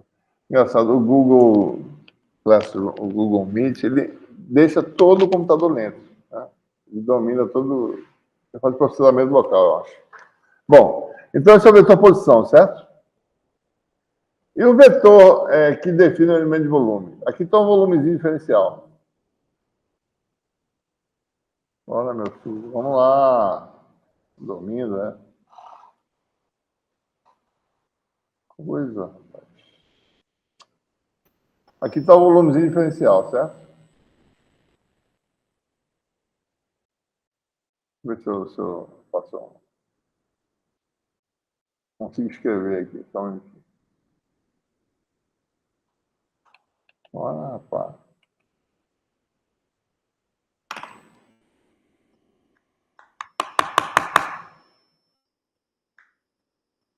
Oxi.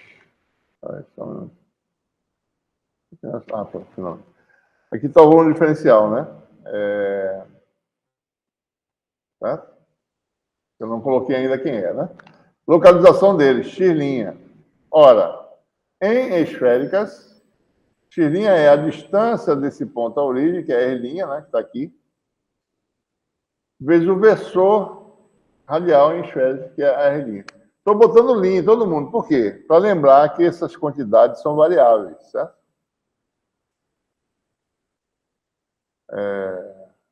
Então, vou botar para cá.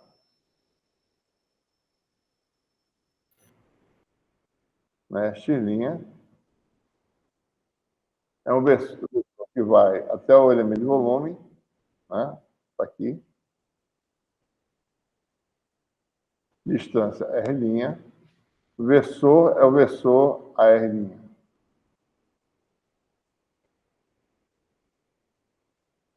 Então, eu estou usando sempre linha para lembrar que essas coisas são variáveis, certo?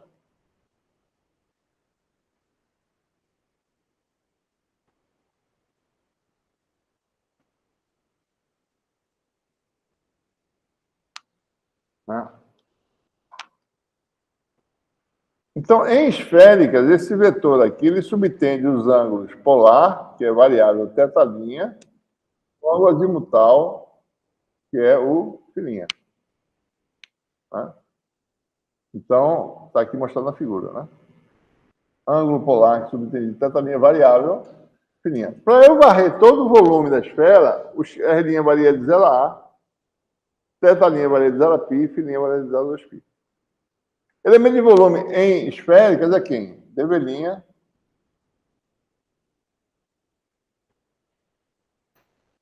igual a R' ao quadrado, né?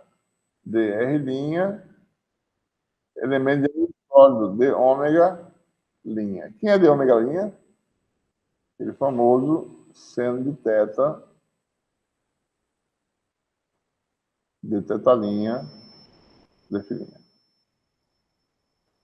Certo? Pronto. Então, para eu somar o campo de todo o volume, o que eu tenho que fazer? Pegar a R' varia de 0 a A, θ linha de 0 a π, filinha de 0 a 2π. E o meu vetor observação está parado em Z a Z, certo? Está aqui, ó, x igual a Z a Z, né? X' é R' vezes a R', que é um vetor que depende de θ e φ, tá lembrado? Eu falei isso na outra aula. Elemento de volume está aqui, ó. Certo? Então, montando a integral.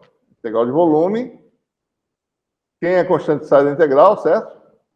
dV' Z a Z menos R', módulo do vetor de diferença. X menos X' ao cubo. Como é que calcula esse módulo? Z a Z, né?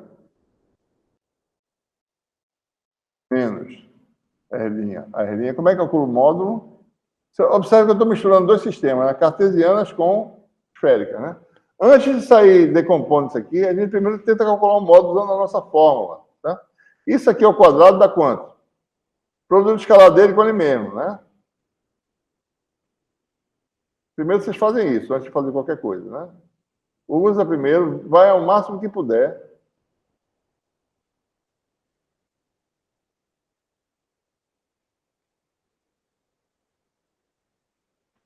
Produto escalar, né?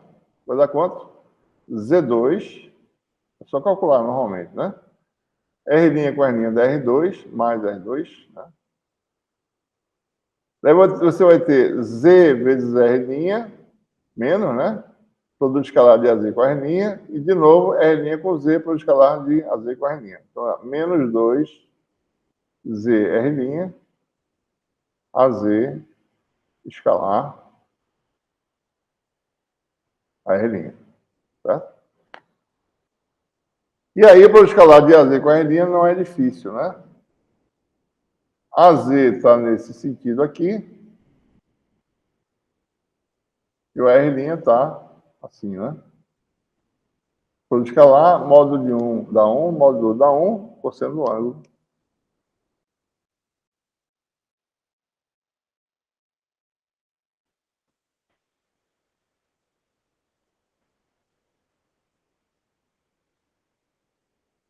Cosseno de θ. Pronto, isso é módulo ao quadrado, né? Módulo ao cubo. Se eu botar o cubo aqui, esse aqui é o quadrado, né?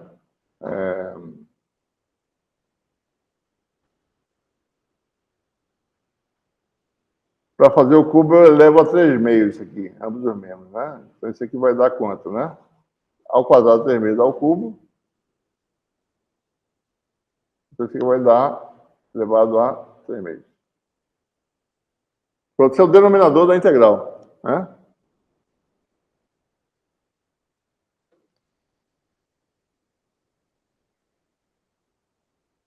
Certo? Que não está aqui, né? Vou botar aqui, então. Campo elétrico igual, só para ter uma ideia, né? Eu vou só indicar aqui. Campo elétrico igual a Ρ0 sobre 4π epsilon 0, integral tripla ainda, não vou botar. Deixa eu botar aqui. Vou botar aqui o seno de θ, tá certo?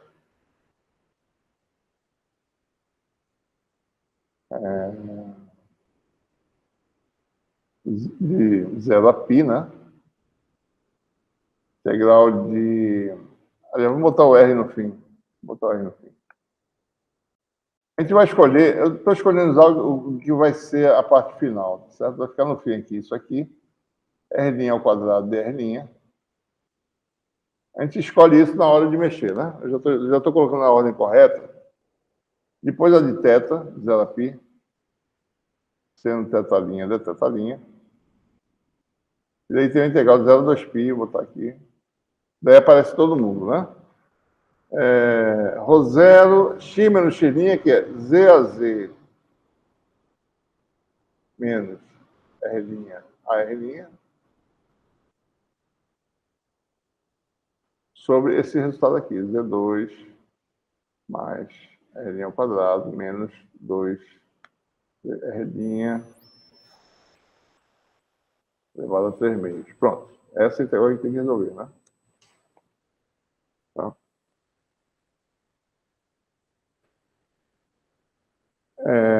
Aqui é dφ, né? Dφ', né? É a última parte que faltou, certo? Ora, primeiro, olha essa parte aqui, né? Isso aqui não depende do ângulo azimutal, isso aqui também não, né? Então, uma parte da integral vai ser 2π vezes isso aqui, ó. Certo? E a outra tem essa integral aqui, certo? Bom, a gente tem que tomar cuidado, né? Para você calcular a integral aqui em relação a φ, tem que decompor o R' e explicitar o φ'. Se você decompõe o R' em cilíndricas, por exemplo, né? A R' tem uma componente na direção do AR' de cilíndricas, que é a θ', né? E tem a componente Z, certo? O R' pode ser escrito como sendo seno θ' AR' mais cosseno θ' AZ. Ou seja, por que eu estou fazendo tudo isso? Porque a gente tem que explicitar a dependência angular para poder calcular a integral. A gente não pode calcular a integral sem fazer isso. Né? Então, veja, quando eu fizer a integral disso aqui, você vai ter a integral dessa função, que não depende de φ, vai ser fácil, vai multiplicar por 2π. Essa aqui não, certo? Você vai ter a integral envolvendo integral de 0 a 2π de AR' dφ'. Né? Essa integral aí, lembrem-se, né? Isso aqui é cosseno de φ' a x mais seno de φ' a y. A integral de cosseno de seno dá zero. Tá? Isso aqui vai dar zero. Isso aqui é a mesma coisa que você responder a pergunta. Qual é a soma dos vetores que são todos radiais? Essa é a integral. Tá? A R' é isso. Tá? Vetores de mesma magnitude que todos são radiais. Esse dφ mais esse dφ mais esse dφ mais esse dá zero. Tá? Esse aqui dá zero. Ou seja, eu não preciso me preocupar com isso. Então, sobra só um termo que é R' cosseno θ' vezes AZ. Então, na prática, isso aqui é Z menos R' cosseno θ' AZ. Então, essa integral em φ vai ser integral de 0 a 2π, só a parte em φ, né? Z menos R' cosseno θ' sobre essa função aqui, que não depende de φ', né? Vou botar aqui a 3 meios dφ'. Resultado, aliás, vezes AZ, né? Vou botar aqui AZ lá de fora, certo? Vai dar o quê? Z menos R' cosseno θ' sobre isso aqui elevado a 3 meios vezes 2π vezes AZ. Aí resolveu uma integral, a integral em φ, tá? Tá bom? O cálculo detalhado está no livro texto, tá? Então, eu sugiro que vocês façam essas passagens, tá certo? Para não perder muito tempo aqui. Mas só para mostrando, né? Resolver a integral em φ. Ficou um vetor resultante na direção Z. Ou seja, primeira conclusão. O campo elétrico no eixo Z está na direção do AZ. Tá? A segunda integral envolve seno de θ vezes isso aqui, ó. Vou ter a segunda integral agora. Integral de 0 a π seno de θ' vezes essa diferença aqui. sobre... Eu vou botar agora aqui, de novo. R2 mais Z2 menos 2R'(Z), cosseno de tanta linha elevado a 3 meios. Tá? Por mais tenebrosa que essa integral possa parecer, mas ela é fácil de fazer. Tá? Primeiro, observem, isso aqui é deteta, né? Observe isso aqui, certo? E observe esse primeiro termo aqui. Vamos olhar termo a termo. Seno teta de teta, né? Aqui está uma função cuja derivada é proporcional a seno teta de teta. Então, o que é potência de uma função, digamos, u elevado a 3 meios, du em cima. Tranquilo, tá? A outra é a derivada está aqui, seno teta de teta, e aqui tem cosseno, mas cosseno se expressa de volta em termos da potência de u. Daí é uma outra integral também, que é a potência de u, que tem que trabalhar, certo? Basta você ver aqui. Se eu chamar isso aqui de u, o que está no parênteses ali, né? Quer dizer que cosseno teta linha vale isso aqui menos u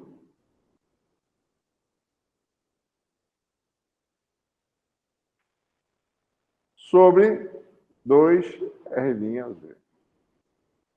Então, se eu chamo isso de u, du é isso aqui. Essa eu já fiz, tá? Assim, conceitualmente, né? Du sobre u elevado a 3 meios, a primeira integral, a menos de uma constante. E a outra vai ser du cosseno de teta, é isso aqui, que é potência de u, tá certo? Constante, né? Dá para calcular tranquilamente, tá? Estou conversando vocês para vocês depois fazerem, tá certo? Para não perder meu tempo aqui, tá? Não dá tempo de concluir aqui a aula. Ou seja, no final das contas, isso aqui vai dar uma função, né? Uma função de R, tá certo? Né? Resolveu tudo, dá uma função de R. Para você fazer a última integral, que é a integral dessa função que deu aqui final, dr', né? Vezes R2, né, no caso. Né? Diz lá. E o AZ está lá do lado de fora, certo? Vezes as constantes que aparecem. Né? Essa função aqui, então, o grande detalhe desse cálculo é que essa função aqui envolve, certo? Por exemplo, integral de u elevado a 3 meios dá u elevado a 1 meio. U elevado a menos 3 meios dá u elevado a menos 1 meio. U elevado a menos 1 meio é a raiz de u. Tá? E a raiz de u é módulo. Vai aparecer raiz. Vai aparecer isso aqui, ó. Vai aparecer termo de u elevado a 1 meio e u elevado a menos 1 meio. Vai aparecer termo, porque aparece esse termo aqui, tá certo? Sobre u a 3 meios dá u elevado a menos 1 meio. Da integral dá isso aqui. Outro termo dá 1 sobre u a 3 meios, que dá u elevado a menos 1 meio. Então, vai aparecer isso aqui. O que é isso aqui? Bom, isso aqui é raiz quadrada desse termo. Nos limites θ igual a zero, θ igual a π. Só para dar uma ideia, certo? Por exemplo, quando θ igual a zero, isso aqui dá um quadrado perfeito, né?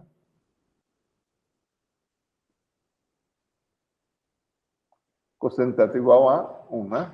2R'(Z) ao quadrado. Dá isso aqui, né? O U dá isso aqui. Se eu fizer U elevado a 1 meio, ou elevado a menos 1 meio, qualquer que seja aqui, tá? Vou botar 1 meio só. Que é o resultado da integral, né? Depois que integrar, dá U elevado a 1 meio. Né? Dá isso aqui elevado a 1 meio. Isso aqui é R... vou botar de outra forma, Z menos R, né? Isso aqui é R'. Z menos R' ao quadrado elevado a 1 meio, certo? E esse é o pulo do gato. Né? É aqui que vocês têm que tomar cuidado. Essa função aqui é sempre positiva. A integral tem que ser sempre positiva, certo?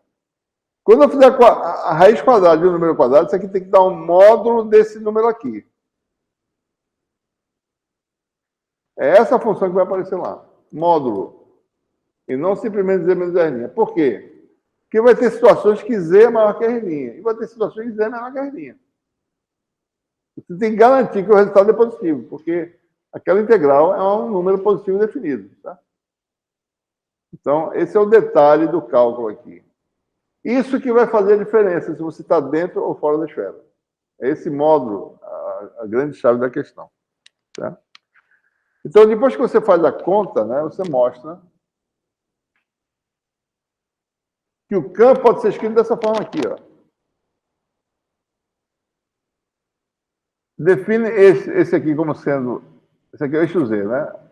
Como eu posso fazer isso aqui em qualquer direção, eu vou definir que eu faço AZ se transformar em AR esférica, certo? E a coordenada Z se transforma na distância R. Né? Daí isso fica generalizado em qualquer direção do espaço. Onde você botar o eixo Z, então você faz AZ vira R e Z vira R. Né? Ou seja, o resultado é esse. O campo elétrico, a uma distância R da origem, é a carga envolvida por uma esfera fictícia de raio R sobre 4πr2 na direção radial. Certo? Essa carga envolvida tem um comportamento que depende se você está dentro ou fora, e isso vem de onde? Do módulo que eu falei. Tá? Então, a carga envolvida vai ser, se R menor que A, é a carga envolvida por uma esfera de raio R. Então, passa uma esfera aqui de raio R. Tá? Vê qual é a carga envolvida aqui dentro. É a densidade vezes o volume da esfera, certo? Então, a carga envolvida para R menor que A vai ser ρ0, 4/3 de π, R3. Tá? Tá? Se você estiver do lado de fora, a carga envolvida é a carga da esfera, porque aqui não tem carga, né? Uma esfera de raio R maior que A, a carga envolvida é a carga Q da esfera, que é ρ0 vezes 4/3 de π3, que é aquela carga Q maiúscula. Tá? Então, se você jogar essas expressões, você tem dentro da esfera R3, cancela com R2, dá R. E do lado de fora, você fica inverso de R2. Então, o campo dentro aumenta linearmente com R até a borda, depois cai com o inverso quadrado da distância. Esse é o resultado obtido. Né? Então, se vocês forem fazer um gráfico disso aí, né?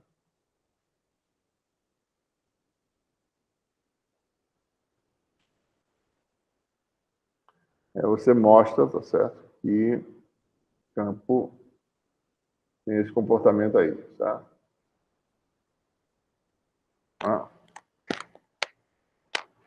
Aumenta até o máximo. Que máximo é esse? Só olhar aqui a expressão, né? R igual a da ρ0A sobre 3ε0. E aqui também, se você botar R2, dá A3 sobre A2 dá A. Né? Ele cai com o inverso do quadrado da distância. É como se do lado de fora tivesse uma carga putiforme no centro com carga total Q da esfera. Tá? No centro da esfera, não tem campo.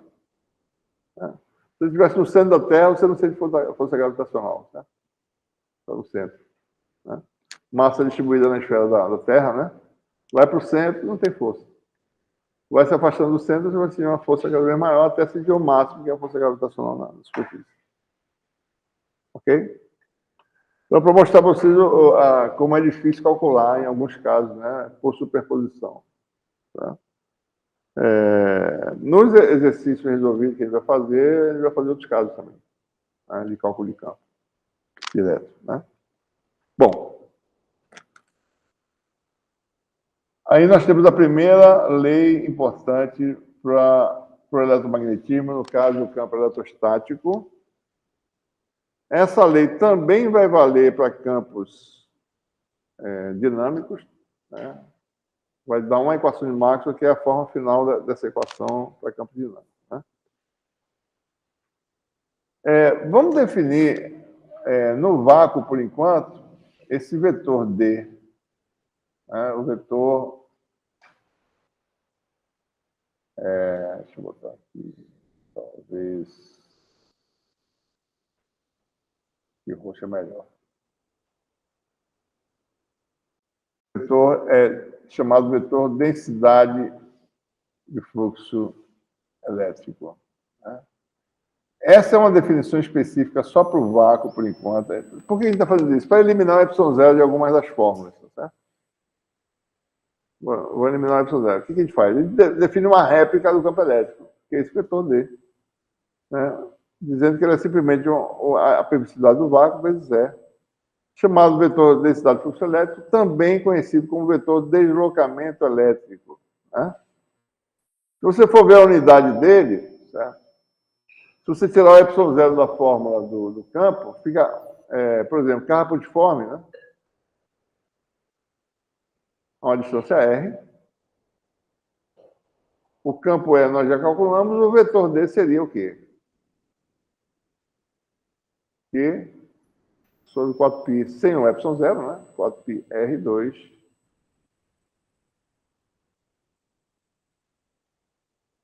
a R. Não tem o epsilon0. Coulomb por metro quadrado. Então, a unidade do vetor de deslocamento elétrico é Coulomb por metro quadrado. É como se fosse densidade superficial de carga. A unidade dele, né? Densidade de fluxo elétrico. Por quê? Porque esse vetor permite calcular uma quantidade chamada fluxo elétrico. Né? Por definição, se você pega uma superfície, você tem uma região de influência, campo elétrico, tá? Calcula o vetor D. E calcula o fluxo desse vetor através de uma superfície. Como ele se chama de densidade de fluxo elétrico, essa integral vai dar o fluxo elétrico. Tá? Integral da projeção de D na normal ao longo de uma superfície. Isso aqui é uma superfície aberta. O fluxo elétrico através de uma superfície aberta seria dado por essa expressão, medida em que unidade? Ora, Coulomb por metro quadrado vezes metro quadrado. Que dá Coulomb. O fluxo elétrico é sempre Coulomb. Tantos Coulomb de fluxo. Né? O fato é que a consequência do campo elétrico de uma carga pontiforme depender do inverso do quadrado da distância. Primeira lei importante. Né? Carga pontiforme, inverso do quadrado da distância. Segundo, o fato do campo ser radial nos dá uma lei de conservação para o fluxo elétrico, né? Que é a chamada lei de Gauss. Então, vamos calcular aqui o fluxo elétrico para o exterior de uma superfície fechada. Tem carga aqui em algum lugar. Tá? Eu quero calcular o fluxo para fora dessa superfície fechada. A lei de Gauss diz simplesmente que esse fluxo dá a carga envolvida. Né? Essa é a lei de conservação. Então, vamos definir essa integral fechada, né? Fluxo líquido para o exterior, né? De V através de sigma, superfície fechada. Vamos calcular o fluxo, certo? Primeiro, vamos admitir que nós temos aí uma carga pontiforme, né? Dentro dessa superfície fechada aqui, ó. Certo? Aqui está a superfície de forma arbitrária. Aqui está o elemento de área da superfície, né? Aqui está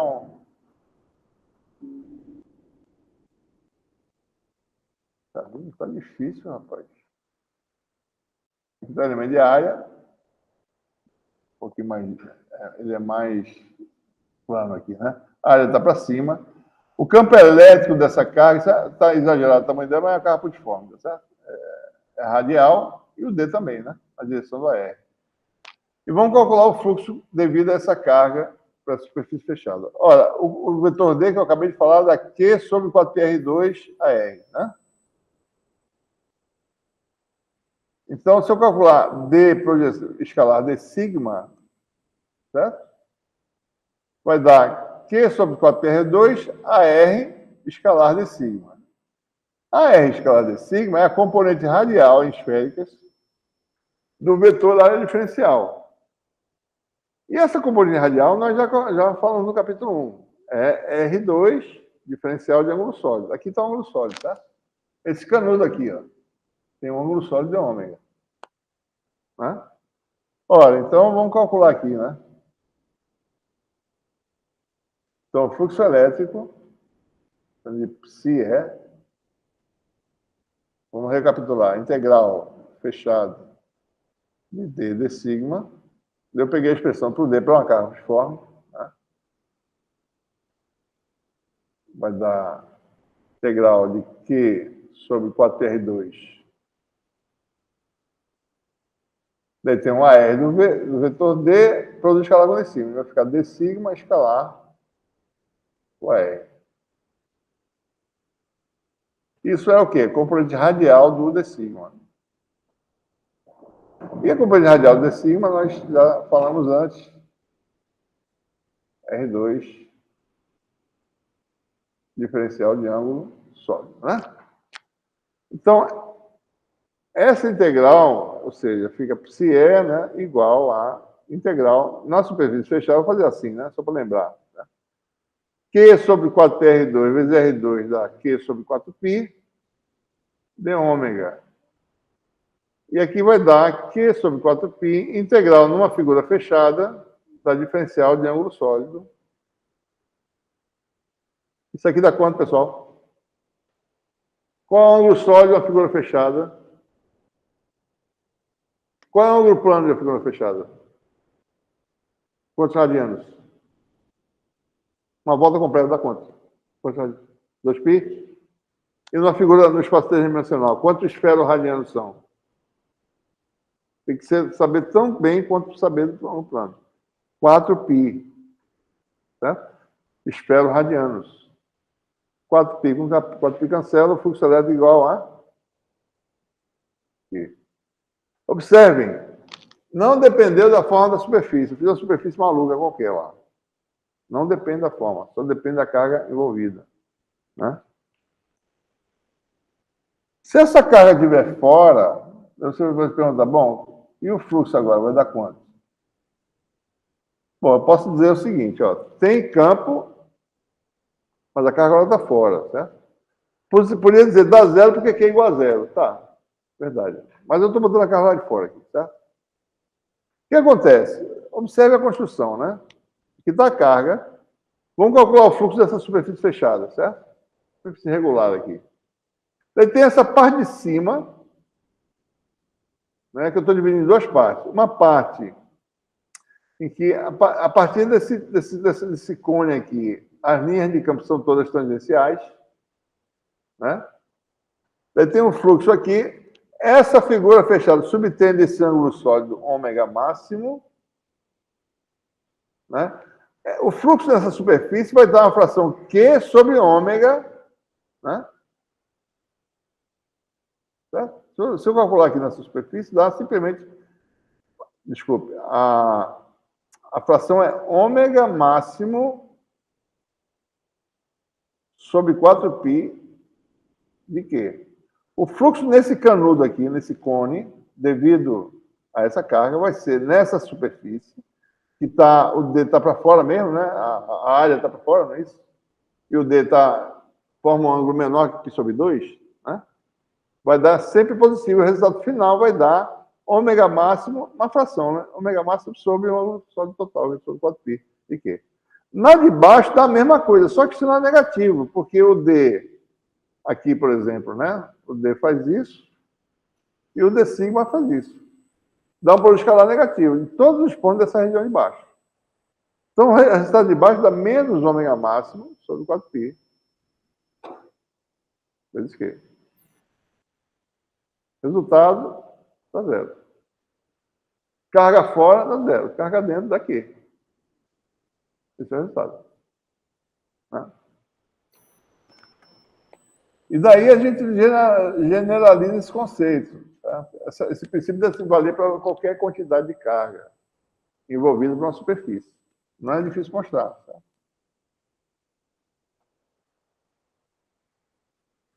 Observe essa construção aqui. Né? Você tem um bocado de carga daí. Tá? Pega uma superfície, limite as primeiras N1 cargas e deixe do lado de fora as outras N-1 cargas. O campo em cada ponto do espaço é a superposição dos campos. Quer dizer que o fluxo através da superfície é a soma dos fluxos. O campo é a superposição. O D é a soma o vetor D é a soma dos campos das cargas interiores mais as exteriores. Daí eu calculo o fluxo de D, eu pego isso aqui, ó, integral de D, D sigma, soma as integrais da soma dos fluxos das cargas internas mais o fluxo das cargas externas. Só que nós sabemos que cada carga externa dá um fluxo zero. Cada carga interna dá uma carga QI. Então, dá a soma das cargas dentro do volume, que é a carga envolvida. Então, o princípio é esse. Para um conjunto de cargas discretas, fluxo elétrico é igual à carga envolvida pela superfície. Né? Vamos generalizar ainda mais. Se eu tiver uma distribuição de cargas, o que acontece? Mesma coisa. Né? Cada carga que estiver dentro contribui com a quantidade de fluxo que é dQ, cada carga lá de fora contribui com um fluxo zero. Então, se eu pegar uma superfície e intercepta um volume de carga, né? Então, o fluxo através dessa superfície é a carga envolvida por essa superfície. Essa é a forma. Então, observe, né? A lei de Gauss dá isso. Ó. Fluxo através de sigma é a carga envolvida por V, que é o volume da superfície. Só que esse volume intercepta a densidade de carga no volume de interseção VINT. Então, na prática, essa integral todinha dá zero em todo canto, menos aqui. Então, dá essa carga envolvida, porção interceptada, né, na interseção. Tá? E aí por diante, se você fizer para a superfície e caminho, mesma coisa, tá? Você pega a porção que está interceptada. Ó, lei de Gauss, integral de d de sigma da superfície fechada é a carga envolvida, integral de volume, né, nesse volume. Mas a integral de volume dá o quê? 0, 0, 0, daí tem uma parte só que dá uma carga de superfície integrada na superfície de interseção. Então, na prática, o resultado dá esse resultado aqui. Carga envolvida. Sempre esse. Filamento de carga, mesma coisa. Né? Então, o volume de integração intercepta um caminho, uma linha de carga num caminho seguinte. Então, na prática, essa integral se reduz à integral dentro desse caminho que está dentro da superfície gaussiana. Tá? Então, esse é o princípio, né? Que a gente vai, independentemente da forma da distribuição, que o fluxo elétrico, através de qualquer superfície fechada, medido para o exterior, é sempre igual à carga total envolvida. Essa vai ser uma das equações de Maxwell válida para campos estáticos e dinâmicos. Tá? Ele vai ter uma forma diferencial dela, depois ele vai mostrar. Tá? Bom, pessoal, então a gente conclui aqui essa nossa aula de hoje. Né? Segunda-feira teremos aula e aula de exercícios. Essa aula de exercícios provavelmente vai ser só em vídeo, tá? Para poder dar tempo de fazer as duas coisas. Tá? Ok? Alguma pergunta? Então, até a próxima, pessoal. Valeu.